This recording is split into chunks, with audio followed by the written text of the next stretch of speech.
relay. The final now of the men's 1500-meter freestyle. I can't help but notice that you look at these 8 swimmers. Samuel Pizzetti coming out, swimming for Italy out of lane 8. That unbelievably, there's not an Aussie in the final of this event that they so cherish. It is pretty incredible. Yosuke Miyamoto of Japan swims out of lane 2.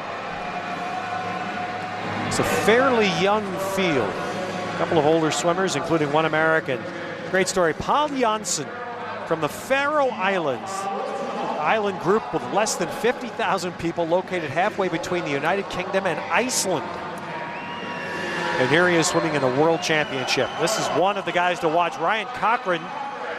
He was the bronze medalist in Beijing, the silver medal in Rome 2 years ago. He comes out of lane 2. 2 Americans in this final, Chad LaTourette. The Mission Viejo, California swimmer, comes out of lane 6, silver last summer in the Pan Packs. Meanwhile, veteran Peter Vanderkay comes out of lane 3. This is an event the United States has only won once in the history of the World Championships. That was Tim Shaw in 1975. Here go Kish from Hungary. He was in the semis of the Olympic Games in this. He'll be in lane 5. A bronze medal here in the 800 free. And here's of course, the local favorite and the fastest prelim swimmer. Second fastest time ever at this distance, Sun Young, 19-year-old. He was the bronze medalist in Rome 2 years ago, the gold medalist both in Beijing Olympics and the Rome Worlds. Os Maluli, another notable swimmer that did not qualify earlier today for this final. Os has had some shoulder troubles. As you see Peter Vanderkay, boy, he just swims it all, doesn't he? Swam the 400, 800, 1500 here.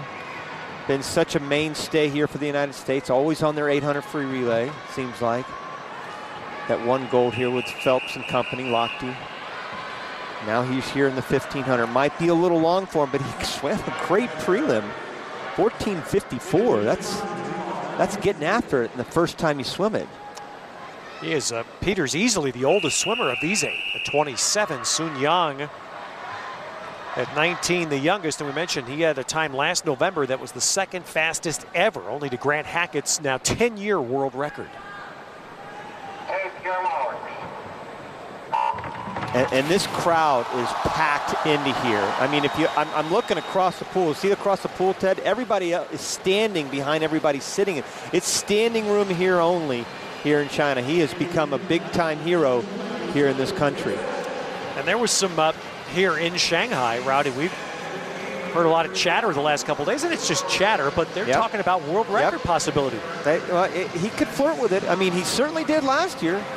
14:35, he was 9/10 of a second. That's after 14.5 minutes. He was 9/10 off. So, yeah, he could flirt with it. We're definitely going to keep an eye on that, especially early on. Now, the guy's world record that he's trying to break happens to be, in my opinion, the greatest distance swimmer in history. So, it's not going to be easy, but Grant Hackett won 4 world championships in a row. Couple Olympic gold medals to go along with that. So yeah, it's going to be very tough to do, but if anybody can do it, and if anybody's been coming on to do it, it's Sun Young. Now there are the expected top 2. They were Cochran, of course, won a medal in Beijing. Cochran and Sun both medal in Rome, and they're 1-2 after the first 100. You mentioned Tim Shaw. I have to go back to him for a second. The only American ever to win a world championship in this distance back in '75. He was the Sullivan Award winner that year. He won the 200, 400, and the 15. They didn't have 800 back then. Won the 2, 4, and 15 back then, and just incredible performance by that American. And right now, Cochran and Sun out leading the field. Paul Janssen, at the bottom of your picture, you see him in 3rd. Well, Cochran was out a little bit slower in the prelims. At the 400, which is sort of a gauge that you want to try to keep an eye on. That's halfway now to the 400 mark. He's about 3:55. All right, so 200 down in this 1500. Andrea Kramer is watching this race with none other than Michael Phelps' coach, Bob Bowman. Andrea? Thanks very much, Ted. You told me Michael had 6 months of good training, but you weren't sure if that was going to be enough. You weren't sure how he was going to swim. How do you assess his performance here? I think overall we're very pleased with how he swam here. He was competitive in every race. Had a couple close finishes where he got second, but the times were very good, including his IM, where he was faster than his time in Beijing, which I thought was very good considering the circumstances.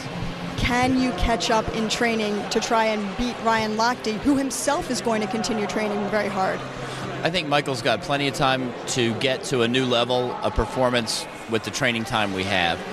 We don't really try to focus on other people or, set goals according to that, but I think Michael will be at his best in London. He's looked invincible in the past, especially in Worlds prior to the Olympics, and that sends a message to competitors.